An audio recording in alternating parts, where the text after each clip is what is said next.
I don't think they've played well since that semi-final against the All Blacks, and he has his favourites and he picks them whether they're on form or not. I mean, you've got the Saracens guys who've not played rugby in 2 months, and they've been probably the poorest England players. The Toje's played quite well, but the rest of them look well off a pace. So what are you doing going into a Calcutta Cup game with guys who've not played rugby in 2 months? It seems crazy to me. But on a serious note, is there a concern that maybe Eddie Jones isn't always picking on form? I think so.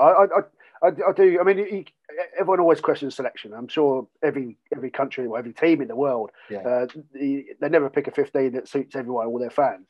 But you have to say that selection-wise, Eddie Jones does make mistakes. He seems intent on playing Ford and Farrell at 10 and 12, and a back row as well. They chop and change the back row. They seem to have quite ill balance at times. I like Underhill and Curry as flankers, and then Billy Vunipola. I mean, he looks well off the pace. So it just the lack of balance in some key areas of the team, and that's really down to selection. As you say, there's a handful of guys who are playing well in the Premiership who probably should deserve a chance, but there's a whole host of players that must have annoyed Eddie Jones in the past, or I don't know, said something or did something or whatever. That he seems to be a case of you have one opportunity. If you don't score 4 tries and play really well, then you're out, which is effectively what happened to Sam Simmons. I think he's got a handful of caps and played against Italy and did okay, but never been seen since.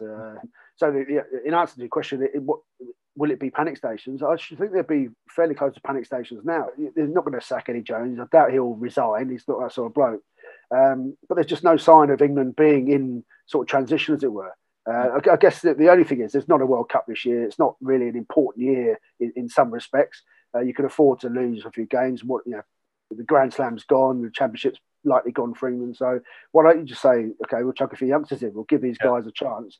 If we lose to the French by playing 4 or 5 young guys and they get some good experience, and that's okay. It's not the end of the world. We'll come back, and we've got the next year, we've got autumn, we've got this sort of stuff. But I just don't see Eddie Jones as that sort of bloke. He's shown no real signs of chucking youngsters in at any point